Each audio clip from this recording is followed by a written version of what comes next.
अगर पिता भगवान का भजन करे तो अपने भाग्य और पुत्र के भी भाग्य को बदल कर जैसा चाहे वैसा कर सकता है।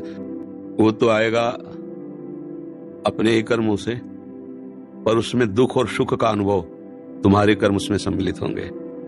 अगर आपने पूर्व में जो जीव पुत्र रूप में आ रहा है उसके साथ अभद्र कर्म किए हैं, तो आकर के जीवन भर आपको जलाएगा, आपको दुख देगा। और आपने भद्र माने मंगलमय कर्म किए हैं तो जीव पुत्र बन के आएगा, तुम्हें सुख प्रदान करेगा। अब यदि समय भजन कर लो भगवान का, तो तुम उसके भी भाग्य को बदल सकते हो और अपने भी भाग्य को बदल सकते हो। ये भजन ही एक ऐसा कर्म है जो सब सुधार देता है। मार्कंडेय ऋषि के पिता महाराज मृकंड ने देखा, बहुत ज्योतिषाचार्य थे, कि 5 वर्ष में मेरे पुत्र की आयु खत्म है, मर जाएगा। बड़ी चिंता हुई कि जीवन भर भजन करते रहे, तपस्या की। पहले प्राय हम सब ऋषियों की ही संतान हैं, रहते गृहस्थ में थे पर पूर्ण ऋषि तपस्वी मुनियों की तरह हम सब ऋषियों की संतान हैं। जब गोत्र पूछा जाता है, देखो नहीं बोलते भरद्वाज गोत्र, याज्ञवल्क्य, गाल, हम सब ऋषियों की संतानें हैं। हाँ, तो उन्होंने को लगा कि कैसे क्या कर सकते हैं कि 5 वर्ष के बाद ये बालक जीवित बना रहे। अब पिता का कर्म शुरू हो रहा है। पूर्व संयोग इतने ही वर्ष का था, अब उनका नया कर्म काम कर रहा है। उन्होंने विचार किया, भगवान के भक्तों और संतों में विशेष सामर्थ्य है। यदि संतों को साष्टांग दंडवत करे और संतों का आशीर्वाद मिले तो मैं इसे मृत्यु से भी बचा सकता हूं। उनको पता था, उनकी श्रद्धा थी, उनकी भावना थी।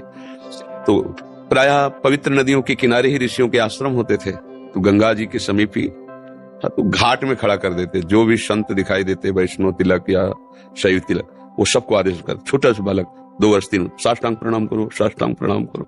उनकी सेवा यही थी, प्रसाद पाओ और जाकर घाट में खड़े हो, जो भी संत दिखाई दे साष्टांग प्रणाम करो।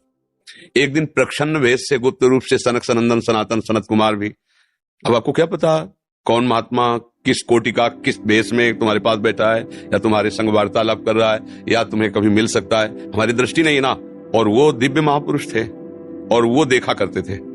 जब साष्टांग प्रणाम किया तो चारों संत वेश में थे, उनका चिरंजीवी भाव, बस वो आ गए। कहा, महाराज मेरी दृष्टि अचूक है, आप सनक सनंदन सनातन सनत कुमार चारों ब्रह्म कुमार है ना, प्रच्छन्न वेश से आप घूम रहे हैं, ये तो अभागी है, 5 वर्ष में इसकी मृत्यु हो जाएगी।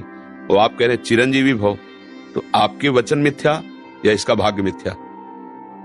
इसी बात में बैठे थे कि कोई ना कोई महापुरुष जब फंसेगा तो ये भाग्य को मिटा सकता है, साधारण थोड़ी मिटा पाता है, महापुरुष ही मिटा पाता है, उसमें सामर्थ्य होती है। तो उनका ठीक है, चिरंजीवी तो रहेगा ही। तुम्हारी ज्योतिष से तुमको पता है किस मिनट में किस सेकंड में मृत्यु होगी। उस दिन प्रातः से लेकर के और मृत्यु समय तक भगवान शिव के मंदिर में शिव का आलिंगन करके इसे बैठा देना, बस फिर और हम देख लेंगे। ऐसा ही किया, चारों ब्रह्म कुमार दरवाजे पे खड़े हो गए।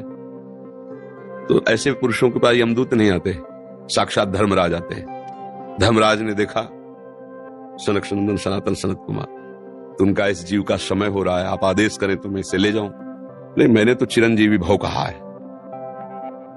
बोले ब्रह्मा के आप पुत्र हैं, ब्रह्मा के द्वारा ही विधान किया जाता है। तो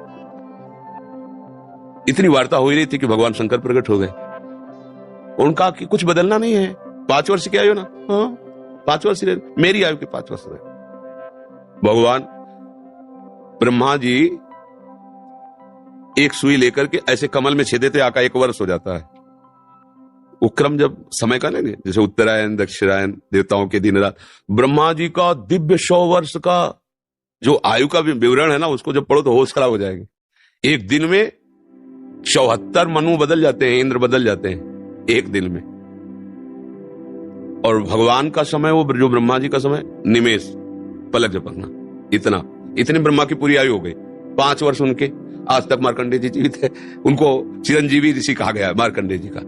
अगर पिता भगवान का भजन करे तो अपने भाग्य और पुत्र के भी भाग्य को बदल कर जैसा चाहे वैसा कर सकता है। भावी मेट सके त्रिपुरारी। अगर भजन बल है तो फिर आनंद ही आनंद है, नहीं तो दोनों के कर्म संयोग से ही संयोग बनता है। तो तुम्हारे पुत्र रूप में आ रहा है।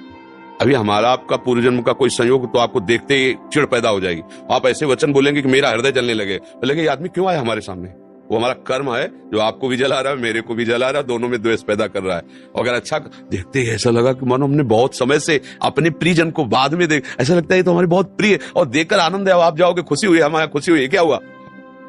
कर्म ही सबको दुख सुख देता है और कुछ नहीं। अगर कर्म को कोई मिटा सकता है तो भगवान का भजन मिटा सकता है दूसरा नहीं। खूब प्रभु का आश्रय लेकर के उनकी लीला गायन करो, नाम जप करो, सब ठीक हो जाएगा।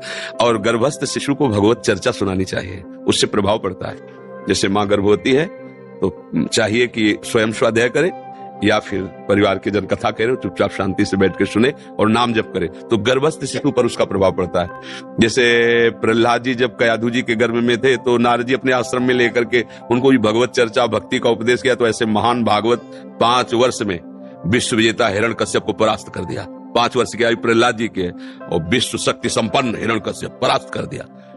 अभिमन्यु जी गर्भ में ही थे, चक्रव्यूह का वेदन की क्रिया बताई तो 6 द्वार वेदने की क्रिया तक वो जगती रही, 7वें वर्ष हो गई तो फिर वो, मतलब गर्भस्थ शिशु पर बाहरी चर्चा का प्रभाव पड़ता है, बाहरी आचरण का प्रभाव पड़ता है। यदि हम नाम कीर्तन, भगवत चर्चा, भगवत कथा वार्ता, तो उसमें भक्ति का अंकुरण हो जाएगा, गर्भस्थ शिशु में उसका प्रभाव पड़ जाएगा।